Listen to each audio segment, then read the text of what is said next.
vais voir ici une vidéo qui va concerner toujours les polynômes et qui va voir tout simplement un théorème général sur les polynômes. Voilà. Sur la division. Donc, la division par x moins a. Bon, qui se fait par honneur. Hein. La division par x moins a. Bon, elle peut se faire par honneur.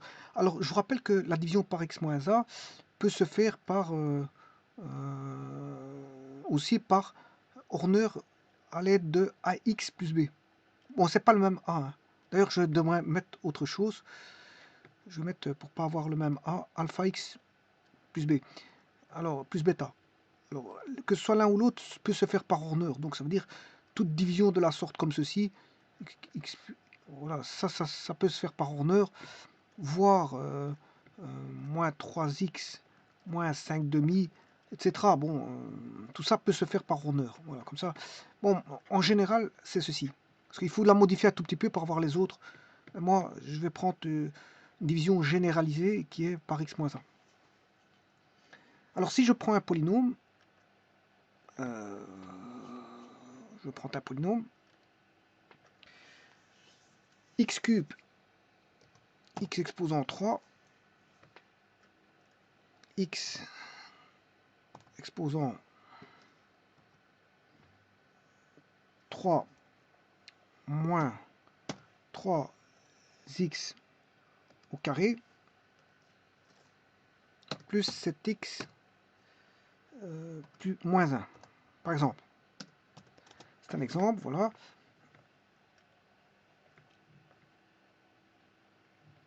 Alors, je vais aller chercher ces racines réelles. Voilà, il y a une racine réelle, ça veut dire qu'il y a des racines complexes.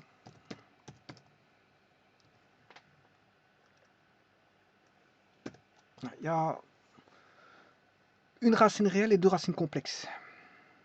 La racine réelle étant 0,15.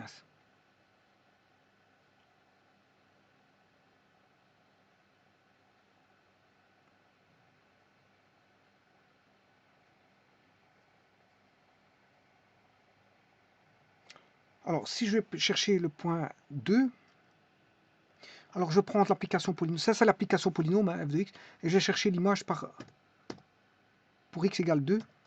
Là, ça fait 9. Et on a bien sûr l'image, ouais, on aura le point 2,9 qui est situé sur la courbe. Voilà. Donc ça, c'est l'image. Alors, c'est une application, hein, c'est l'application polynôme. Voilà, on la trace, c'est une fonction, si vous voulez, voilà, une fonction de R dans R, qui à X fait correspondre voilà, le polynôme x cube moins 3x carré plus 7x moins 1. Donc c'est une application polynôme. C'est-à-dire qu'on peut récupérer une image à partir d'une valeur entrée. Voilà. Donc si je vais chercher le polynôme x moins 2, voilà, je vais faire la division. Je cherche le quotient de f par g. Là, ça c'est le quotient. Polynôme de second degré qui est une parabole. Et le reste qui est le reste, bien sûr, l'addition de f par g qui est 9. Voilà. Vous avez vu que c'est 9. Donc, si je cherche, par exemple, toujours avec le même polynôme, si je recherche, on va prendre de moins 1, f de moins 1,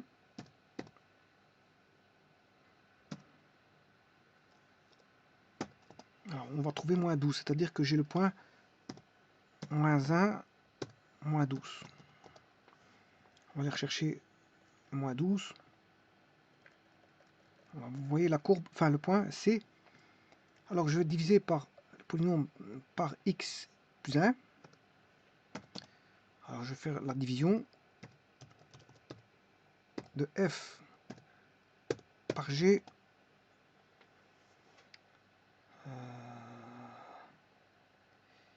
x plus 1 de f par q. C'est pas g, c'est q. Et là, vous voyez que le reste, il fait moins 12.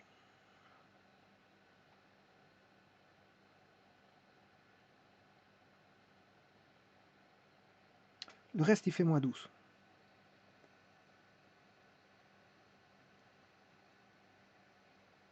Donc, si vous avez compris ça, on a un polynôme,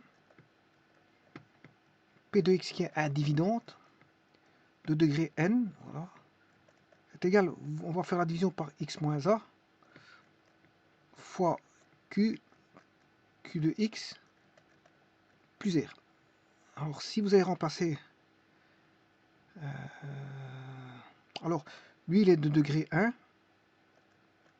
Ça, c'est le degré du diviseur, est égal à 1. Degré du quotient égale, ben, c'est n moins le degré 1 ici, puisque lui, il est de degré n, polynôme ici. Donc, il fait un degré n moins 1. Alors, le degré du reste, il est strictement plus petit que le degré du diviseur. C'est-à-dire que le degré diviseur, ici, il vaut 1. Donc, c'est plus petit que 1. Donc, qu'est-ce qui est plus petit que 1? Ben, c'est 0 dans les entiers. Alors, je vous rappelle que ici, pour avoir un polynôme, n appartient au naturel. Sinon, c'est pas un polynôme. Voilà. Donc, ce qui veut dire que là, le R ici, il est constant. C'est une constante. Le R est une constante. Alors, comment voir le reste? Si vous faites P de A, vous aurez enfin P d'une certaine valeur. P d'une certaine valeur, que je rappelle, je ne sais pas, alpha, P de alpha, ben, c'est x moins, c'est divisé par x moins alpha. Ça veut dire que on va le diviser par x moins alpha. Ça va vous donner un quotient, q de x, plus un reste qui est une constante divisée par x moins alpha.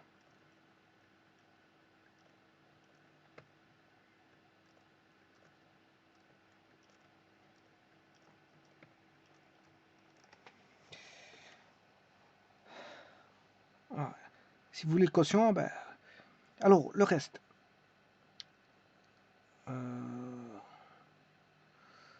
Le reste, si vous remplacez par la valeur x par alpha,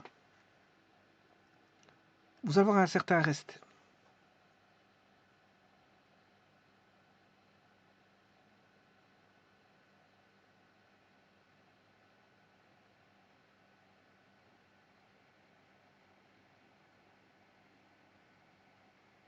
Vous allez avoir un certain reste.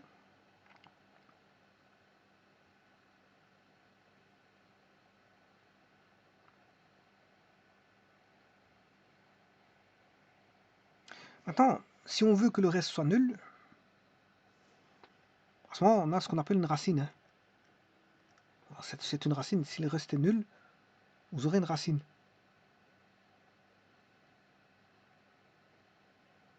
Par exemple, ici,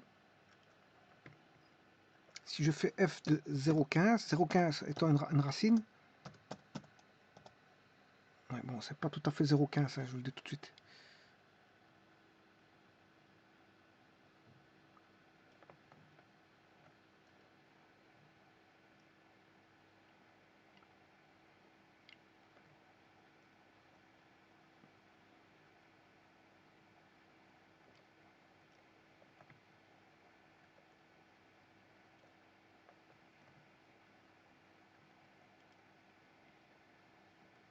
Ouais, bon, c'est un nombre un peu...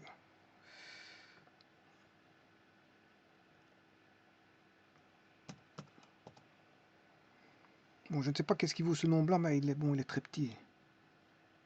0,15, 229. On se rapproche de 0. Ouais, on se rapproche de 0, ouais. Alors, disons que ça fait plus ou moins 0. Plus ou moins, bon... ça veut dire que si vous faites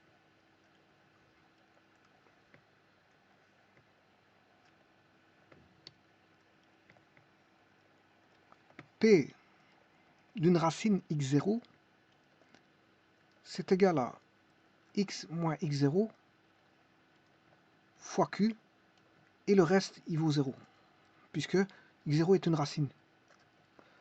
x0 est un 0. C'est un 0 du polynôme, de l'application polynôme.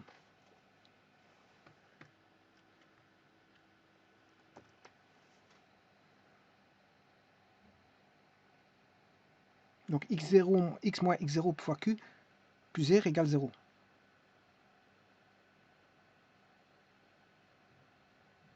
Ouais, mais si on remplace x par x0, non, x0 moins x0 fois q plus r égale 0, ça veut dire que r vaut 0. R vaut 0.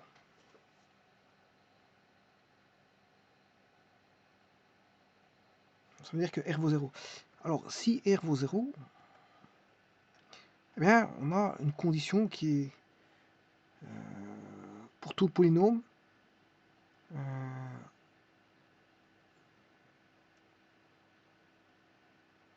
le reste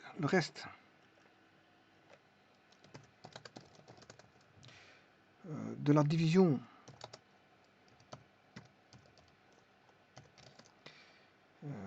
d'un polynôme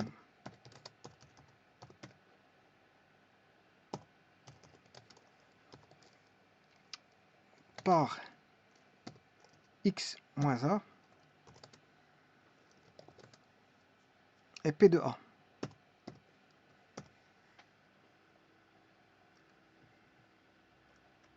Si vous faites P de A, vous allez avoir le reste de la division par... Pourquoi? Parce que comme je viens de vous expliquer, on a P de x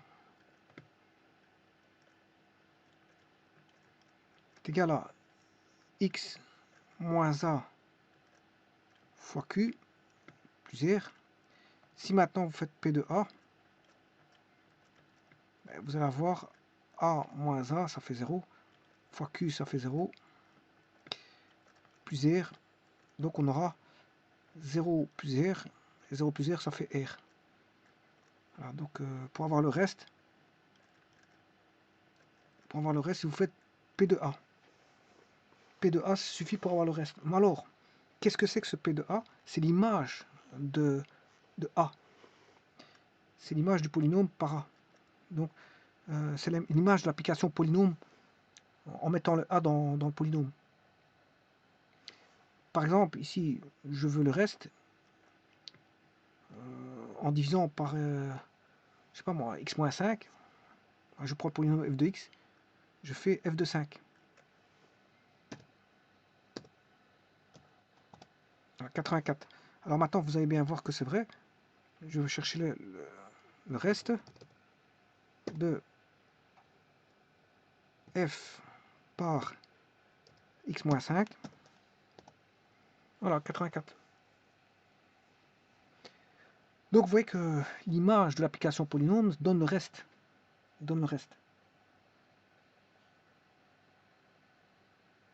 L'image de l'application polynôme par A, vous rentrez A dans le polynôme, mais vous avez le reste.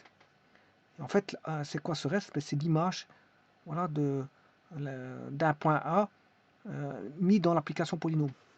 Alors pour avoir la racine, il suffit de suivre ça. Il suffit de suivre, avoir le reste qui est nul. Quand est-ce qu'on a A R où R vaut 0? Ça c'est bon, l'application polynôme, c'est une fonction de R dans R, f de point qui a x fait correspondre f de x, où f de x égale somme dak x exposant k pour k égale 0 jusqu'à n, avec bien sûr ak qui sont des coefficients ici réels. Donc on est dans r de x ici, polynôme à coefficient réel, et bien sûr n appartenant au naturel, sinon c'est pas un polynôme. Alors quand vous allez mettre vous allez rechercher une valeur de A, mais vous allez ressortir f de A. Et ce f de A n'est rien d'autre que le reste. Alors pour avoir les racines, il suffit d'avoir r égale 0. Alors pour avoir les racines, c'est-à-dire le reste est nul. Quand est-ce que le reste est nul? A, pour avoir les racines, vous faites tout simplement f de A égale 0. Et là, vous avez les racines. Donc, voilà. Donc, une condition nécessaire et suffisante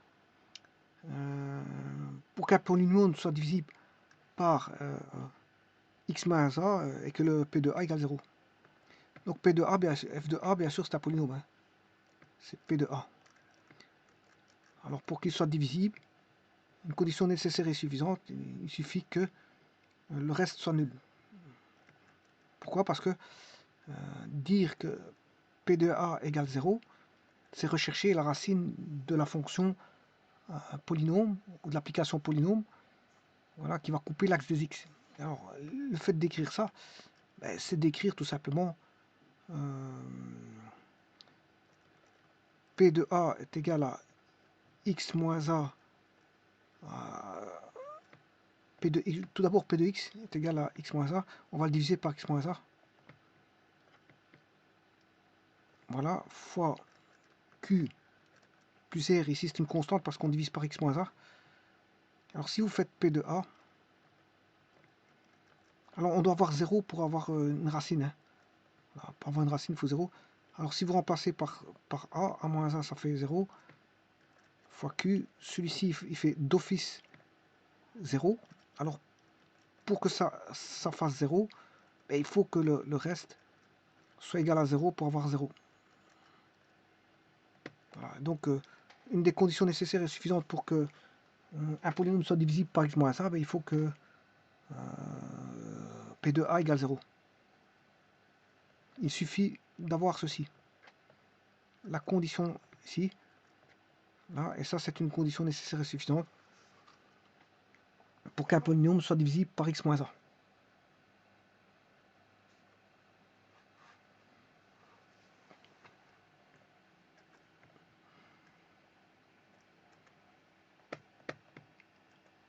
Donc ici le reste il est nul. Hein.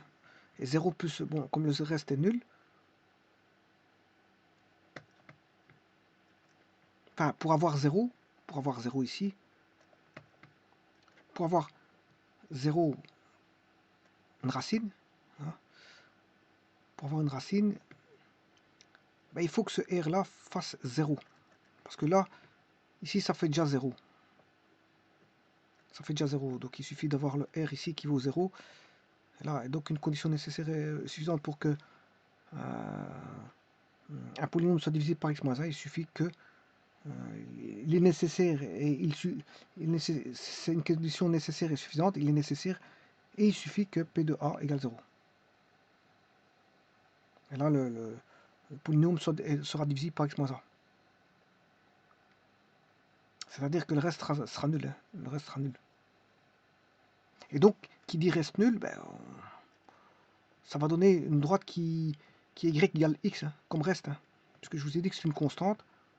Cette droite, bon, ce reste,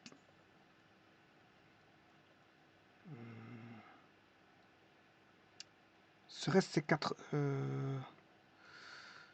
Ce a, plutôt ce x, c'est x qui vaut 0,15. Hein.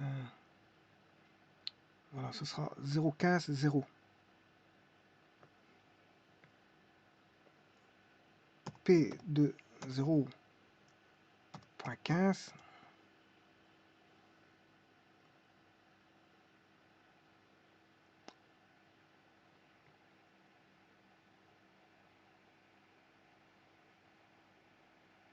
de f, c'est pas P. C'est F.